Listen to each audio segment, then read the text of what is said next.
Well, we needed rain quite badly, so we resorted to the only method I know that's surefire to make rain. I washed clothes, hung them on the line overnight. By this morning, she was raining.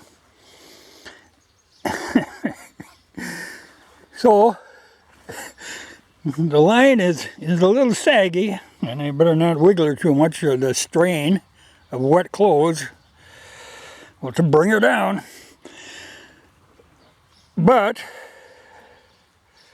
I happen to think I have this display of suspenders here, and there was something I was going to bring up someday, and now was a good time to do it, being as they're also handy.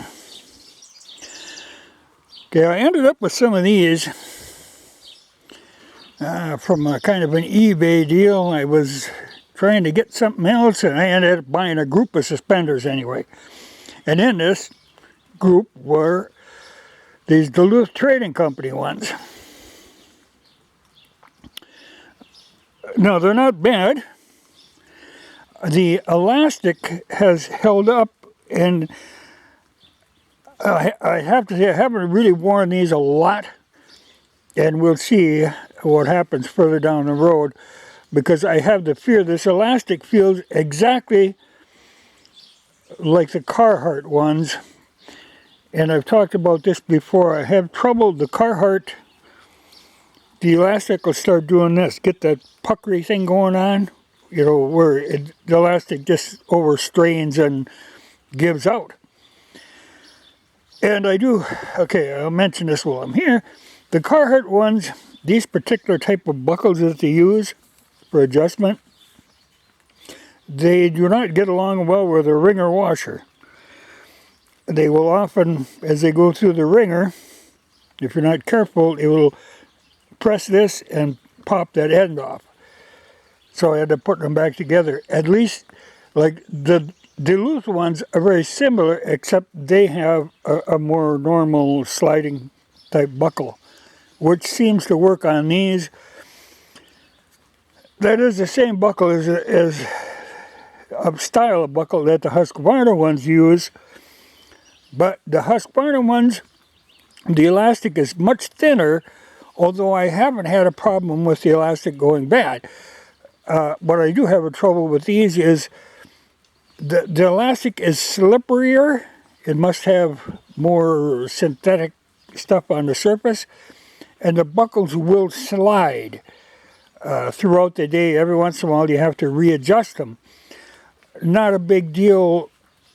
It's handy in that the lettering on here allows you to keep them balanced. You know, you can, you know, I always like push it up to the A or push it up to the V, or, you know, so you can readjust them consistently. But it does happen.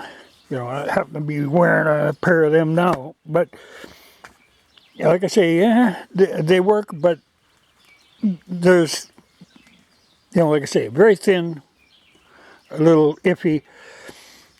But I've had these longer than any of the others, and they've held up fine.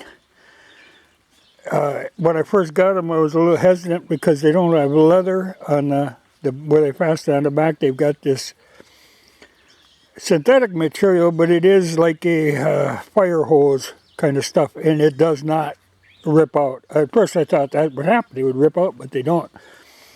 But the reason I'm talking about this stuff is, in this deal, when I ended up with the Duluth Trading Company ones, I also ended up with a couple pairs, or maybe 3 pairs of these Welch suspenders. Okay, this blows them all out of the water. These Welch are by far superior. The elastic is much stiffer, much heavier. It's got give, but not a lot of give like what the Husqvarna ones.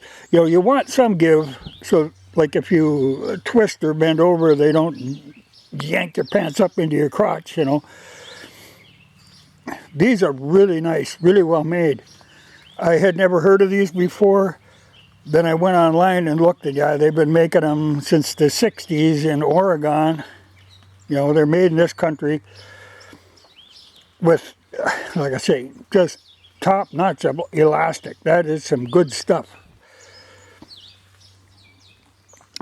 You know, and it's all the leather, and these happen to be what they call a Y back compared to the X back, but Welch makes a wide variety of suspenders in different styles and different colors, you know, for different purposes. But these are, it says, Works by Welch. But they make a working man suspender. They aren't a style thing or a fashion thing. These are meant for working. So that is the tip for the day. If you're looking for suspenders that will not let you down, I would go with the Welch. I know I will from now on. Those are the ones for me.